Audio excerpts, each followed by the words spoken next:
Hey guys, Victor here again, and today I'm coming at you with another deck profile for the September 2011 format.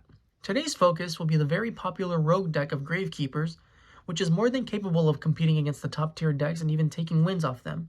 So, without further ado, let's jump straight into the deck profile. So the monster lineup is actually pretty simple. We're just playing 3 copies of every single good Gravekeeper, and so because of that, we're going to start off with 3 Gravekeeper's Descendant, pretty much one of the more important cards as it's your main form of removal. You distribute a face-up Gravekeeper besides itself to destroy 1 card your opponent controls. Then we play 3 Gravekeeper's Commandant, also incredibly important as it's pretty much your main searcher for Necrovalley. And then when you combine it with Necrovalley, it becomes 2100 attack, which is incredibly difficult for most monsters to out.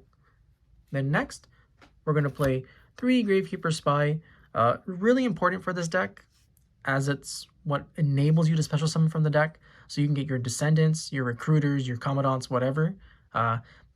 It's just a really good card that's pretty much staple in every single Gravekeeper deck up to this point. Then we also play 3 Gravekeeper's Recruiter, one of the newer cards that was released in Starstrike Blast. This card pretty much does everything, as it allows you to search for every single Gravekeeper monster in your deck except for Spy, but it's okay because you typically want to search Commandant with this card instead. Or you could even search out Descendant if you really wanted to. It pretty much just depends on what the situation calls for. And then next up, since the Gravekeeper engine is done, we're going to focus on Blackwing, Gale, the Whirlwind. This is just a nice little tech that allows you to synchro summon into level 7s. It's not really that great, but it's nice to have the option for it.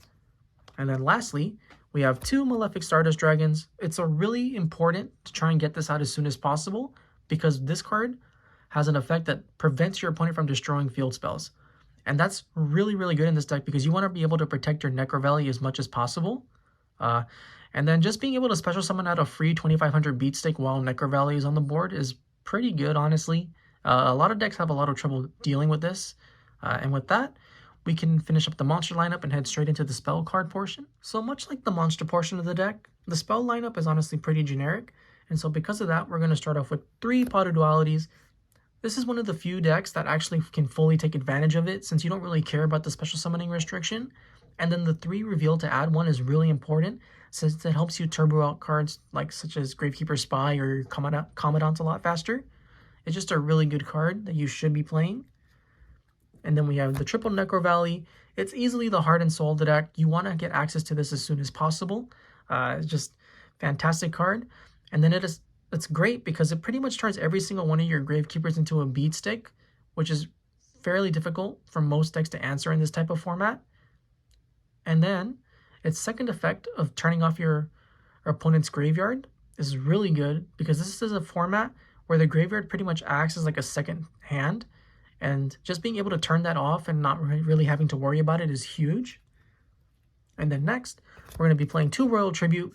This is the main reason why you didn't see any hand traps in the monster portion of the deck.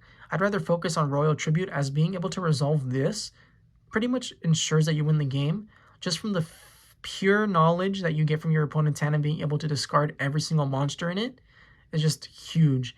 And it's literally an auto win. I cannot stress this enough. This is easily one of the best cards and most ignorant cards that this deck has for it. Obviously, if you're going second, you just side this out and then you can put in cards like hand traps. But for games 1 and 3, you pretty much want to rely on this card to help you win the game. And then we're also going to be playing 2 Gravekeeper Stele.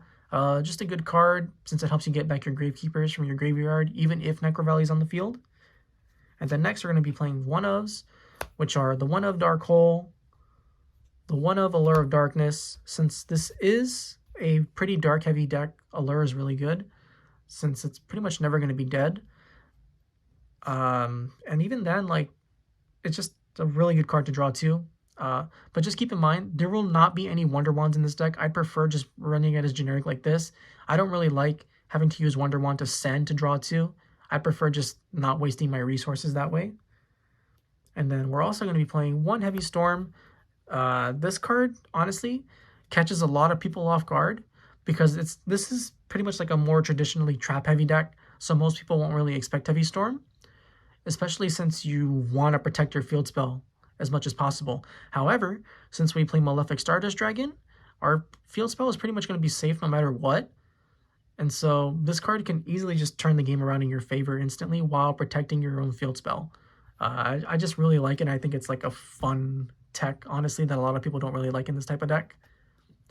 And then we play the one Mystical Space Typhoon because it's Mystical Space Typhoon. And then lastly, we play one Book of Moon. So this card has a lot of uses both offensively and defensively. But one of the main things that I like to do with this card in this type of deck is when my Gravekeeper Spy gets attacked, I like Book of Mooning it. So then that in turn triggers its effect to special summon from the deck. Just a really powerful play that catches a lot of people off guard and can really swing the game into your favor.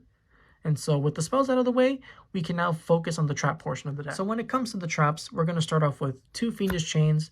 This is pretty much our replacement for Effect Veiler, as it negates an effect, and then it has the added bonus of that monster not being able to attack.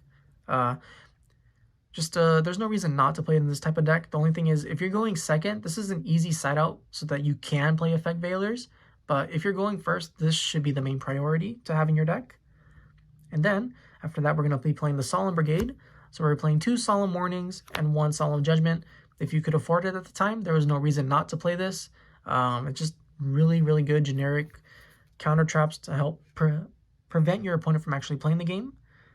And then we're going to start off with the big one-ofs: Mirror Force, staple in most decks; Torrential, staple in most decks; Trap Dustshoot, staple in most decks.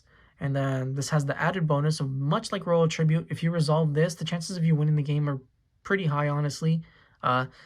Just being able to have full knowledge of what your opponent has in their hand is invaluable and just goes a long way in ensuring that you win the game. And then we also play the 1 Starlight Road. This is one of the cards that you can change the ratios around. You can play 2 or 3, but I think 1 is perfect.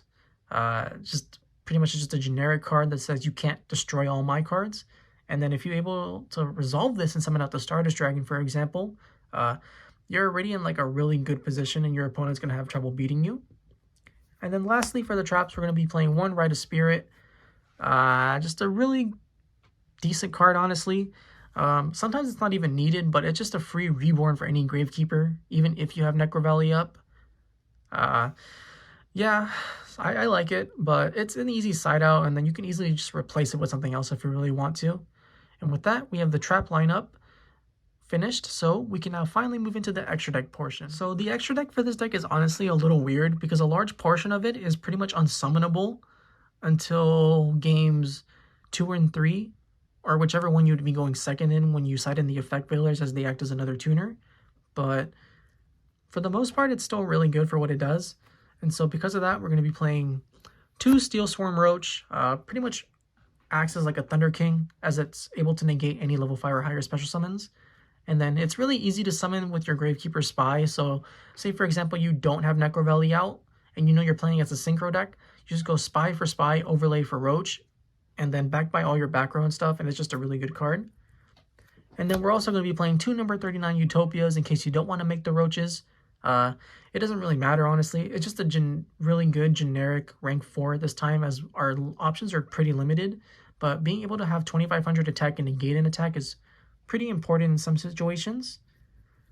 And then we're going to be playing 1 fusion monster in the form of Chimera Tech Fortress Dragon. Just, you never know when you're going to be playing against the machine deck, and since this deck has the space, there's no reason not to play this. Obviously, you need to play Cyber Dragons in your side for this card to actually matter, but just having the option for this for games 2 and 3 is really good. And then when it comes to the Synchros, we have 2 Ally of Justice Catastor. You're not summoning this unless you're going second with the Effect Veilers in the deck, but it's still really nice to have just in case. Then you have the 1 Brionac, also not summoning this unless you put in the Effect Veilers. Then you have the 1 Ancient Fairy Dragon. This actually is a card that you can summon. It's just a nice beat stick. And then, since at this time, you're only allowed 1 field spell, so if you play another deck that has a field spell, you can destroy theirs and search your Necrovalley. But, I don't know, it's just a really nice generic card to have, just in case. Then you have the 1 Black Rose Dragon, also a card that you can actually summon because of Gale. If you ever need to wipe the board, you just activate Black Rose and then go from there. And then our last level 7 monster will be Arcanite Magician. Just a good generic level 7. It gains 1,000 attack for every spell counter on it, and then you can remove a spell counter to destroy a card on the field. Just cool card to have, but honestly, for the most part, you don't really want to synchro summon in this type of deck. You'd rather just keep your Gravekeepers there, but it's a nice option to have. And then we also play the 1 Trishula, Dragon of the Ice Barrier. This is also a card that you're not making unless you sight in the Veilers for games 2 and 3. But when it does come down, it pretty much is going to win you the game for the most part instantly. And then lastly, we're going to be playing triple Stardust Dragon. Easily the most important card in the extra deck because it helps fuel your Malefic Stardust Dragons, and it's able to be special summoned by Starlight Road. You want and you have to play 3 of this card. There's no ifs, ands, or buts about it. And with that, that's the extra deck, and that's the Gravekeeper deck. If you guys enjoyed it, feel free to drop a like, comment, and subscribe, and I'll catch you guys next time. So, see ya!